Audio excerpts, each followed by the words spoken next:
Well, Indiana and Miami, they started this college football championship off with, great poise, a lot of great defense in the beginning.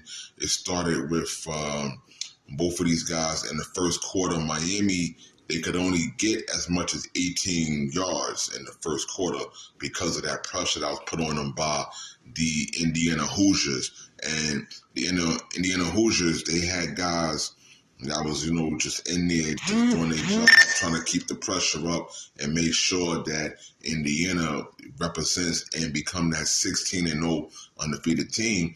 But it didn't just happen, overnight. Kurt Signetti, coach over here, he formed this Indiana Hoosiers team. Of course, a lot of players, they came through the transfer portal. They made moves. He formed the squad, and they went out there to play. Shout out to Ahmad Moulton Sr. He had a couple of good tackles. He made some good plays for Miami. But Miami, remember they started the season 5-0.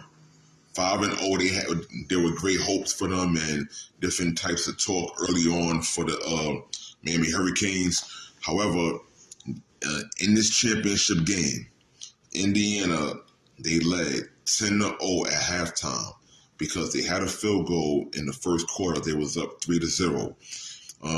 Mendoza, he was out there, doing what he do, trying to figure a way to kind of get open and to break the game open with this Indiana Hoosier squad.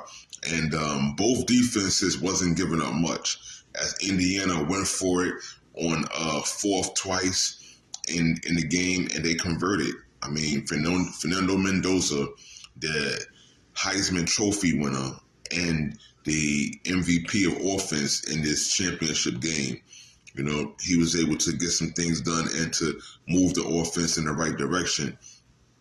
And Indiana, like I say, they took some gambles and it paid off. And they also converted on those fourth down tries. But Carson Beck, the thing is, 19 for 32, 232 yards, one touchdown, one interception, and this man could not get it together. That last shot, that interception that he threw in that last pass with about 45 seconds left in the game, that ended everything. I mean, there was not a clear shot of who he was trying to connect with except the fact that he had two defenders in that zone and he'd been better off just taking a sack or throwing the ball in a different direction to give the Indiana Hoosiers, much more of a tougher time to start trying to stop them in that fourth quarter as it was ending because Miami had a chance to win. They were very close to it. And so Mark Fletcher Jr., 17 carries, 112 yards. He had 2 touchdowns. Malachi Tony, 10 receptions, 122 yards. And then you have Fernando Mendoza for the Indiana Hoosiers now. He had 16 for 27, passing 186 yards. He didn't throw for any touchdowns. He did run for a 12-yard touchdown run. And Carter Davis, who missed the field goal going into the halftime, probably messed up the momentum that Miami needed to have something to play with or to be able to, balance them so that the defense could have had something to work with going into the second half. And then it would have kept their hopes and spirits up. But once you seen Jamari Sharp take away that touchdown with the field goal, the blocked punt by Jones allowed Jamari Sharp to be able to get this touchdown with the special teams and to be able to do his thing with how long was it? It was some time left on the third quarter, about 5 minutes and 4 seconds left in the third quarter, and then you had Fernando Mendoza with the 12-yard touchdown run in the fourth quarter with 9 minutes and 18 seconds. And then the game winner by Raddick, the field goal, right after that, it didn't give Miami any more of a shot because the game was closed out.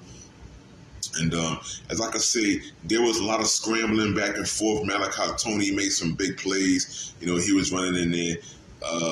Roman Hemby, he was, doing what he do out there on the field, spreading the defense. But it seemed like this Indiana team was very focused, and they came out ready to play and to do what they're going to do. And I think that this Indiana Hoosiers team, from the beginning, when these guys went through game after game after game, no losses, they had some scares during the year.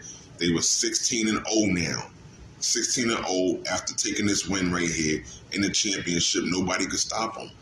The only ones I figured that would have been able to stop them, but they did not make it, was University of Georgia, them Bulldogs. But they had problems of their own with Ole Miss, and this whole playoffs for 2026 was shaken up. And so the Indiana Hoosiers, they brought this one back to Indiana, even though Miami was at home. Miami had the fan base, they had the home court advantage, the home field advantage, everything going for them in their nature. They had the town behind them. But the Indiana Hoosiers, they made their way. These young men were very focused. They listened to Coach Kurt Signetti, did what he asked. They got prepared. They was out there. They stayed focused, and they took this win. So they're going back to Indiana to be able to celebrate a lot more and get up out of Miami and do what it do and get ready for their parade, which will probably be about like Thursday or Friday this weekend. So they're going to be partying all throughout the week out there in Indiana. Congratulations to the Indiana Hoosiers. And this year college football was really great.